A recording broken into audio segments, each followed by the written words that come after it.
अस्सलाम वालेकुम। दकियानूस कौन था? नाज़रीन ग्रामी, आम फहम जुबान में दकियानूस पुरानी और कदीम सोच के इंसानों को कहा जाता है। दकियानूस दरअसल एक रोमन शहनशाह था जो हजरत ईसा अलैहिस्सलाम के 200 बरस बाद हुक्मरान गुजरा। उस वक्त अक्सरियत ईसाई मजहब इख्तियार कर चुकी थी और लोग रोमन देवी देवताओं और बुत परस्ती से बेजार हो चुके थे। दकियानूस ने बजोरे ताकत जबरदस्ती रोमन मजहब और बुत परस्ती को राइज करना चाहा। उसी के जमाने में असहाबे काफ का वाकया भी पेश आया। असहाबे काफ दकियानूस के खौफ से ही गार में छुप गए थे। दकियानूस ने क्योंकि एक मतरूक और जहालत भरे मजहब को दोबारा लागू करना चाहा था, इसलिए इसका नाम एक मुहावरा या पहचान बनकर रह गया ऐसे लोगों के लिए जो पुरानी और जहालत की रस्मों और सोच के हामी होते हैं। नाज़रीन ग्रामी, हजरत ईसा अलैहिस्सलाम के आसमान पर उठा लिए जाने के बाद ईसाइयों का हाल बेहद खराब और निहायत अबतर हो गया। लोग बुत परस्ती करने लगे और दूसरों को भी बुत परस्ती पर मजबूर करने लगे।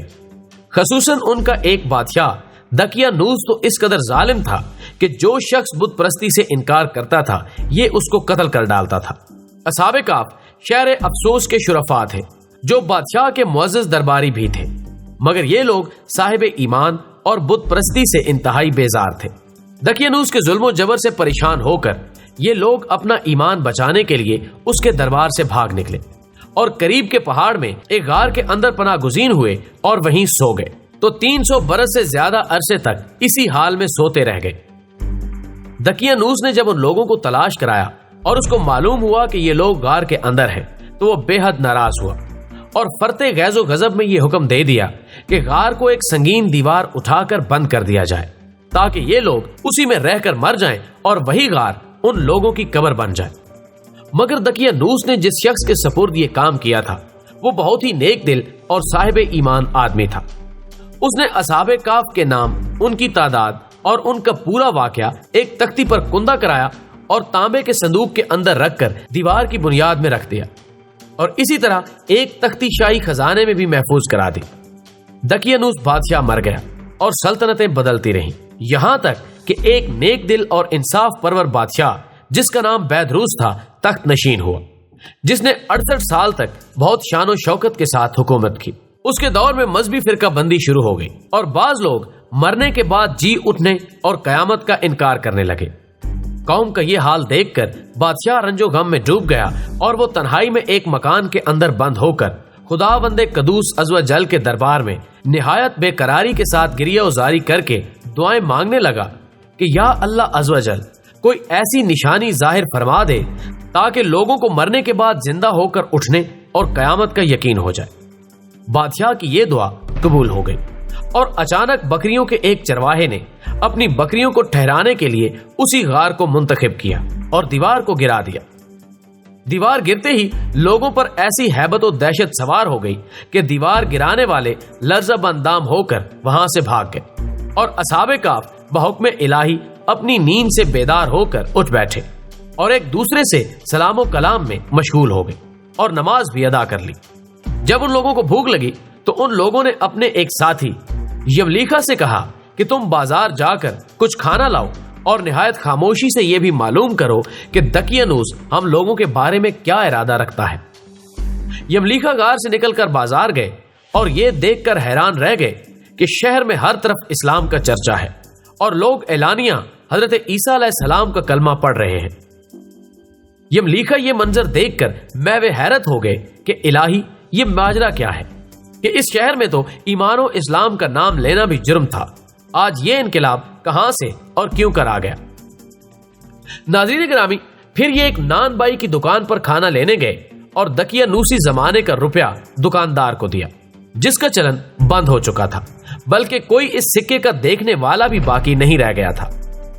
दुकानदार को शुबा हुआ कि शायद इस शख्स को कोई पुराना खजाना मिल गया है, चुनाचे दुकानदार ने इनको हुकाम के सुपुर्द कर दिया।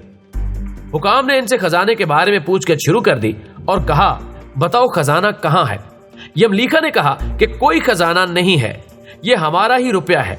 हुकाम ने कहा कि हम किस तरह मान लें कि ये रुपया तुम्हारा है। ये सिक्का 300 बरस पुराना है और बरसों गुजर गए कि इस सिक्के का चलन बंद हो गया और तुम अभी जवान हो, لہٰذا صاف صاف بتاؤ کہ یہ مسئلہ حل ہو جائے۔ یہ سن کر یملیکا نے کہا کہ تم لوگ یہ بتاؤ کہ دقیانوس بادشاہ کا کیا حال ہے۔ حکام نے کہا کہ آج روئے زمین پر اس نام کا کوئی بادشاہ نہیں ہے۔ ہاں، سینکڑوں برس گزرے کہ اس نام کا ایک بے ایمان بادشاہ گزرا ہے جو بت پرست تھا۔ یملیکا نے کہا کہ ابھی کل ہی تو ہم لوگ اس کے خوف سے اپنے ایمان اور جان بچا کر بھاگے ہیں۔ میرے ساتھی قریب ہی ایک غار میں موجود ہے، تم لوگ میرے ساتھ چلو، میں تم لوگوں کو ان سے ملا دوں۔ چنانچہ حکام اور عمائدین شہر کثیر تعداد میں اس غار کے پاس پہنچ گئے۔ اصحاب کہف یملیکا کے انتظار میں تھے۔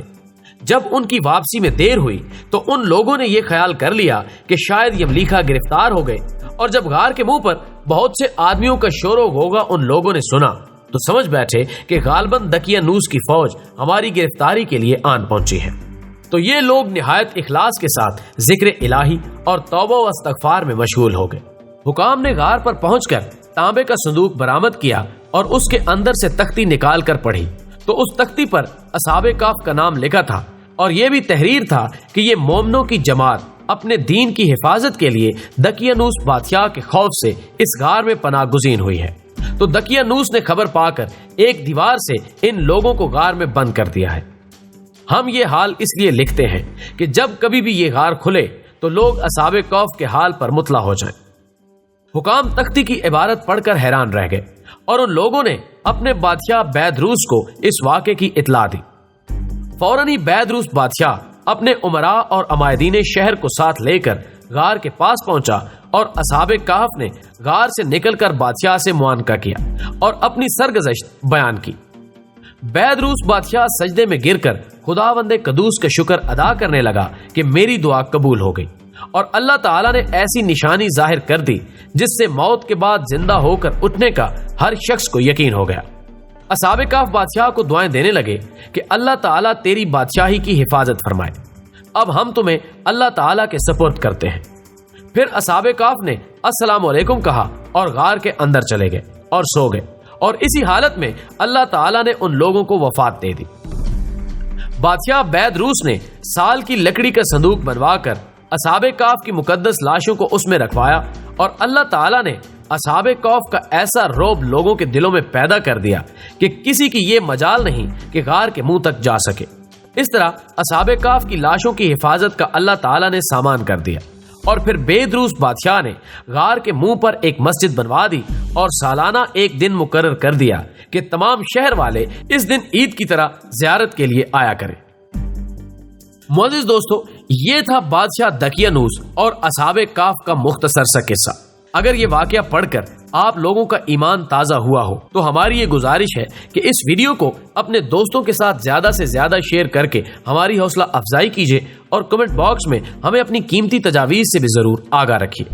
ہماری اگلی ویڈیو آنے تک آپ کا، ہمارا، ہم سب کا خدا نگہدار۔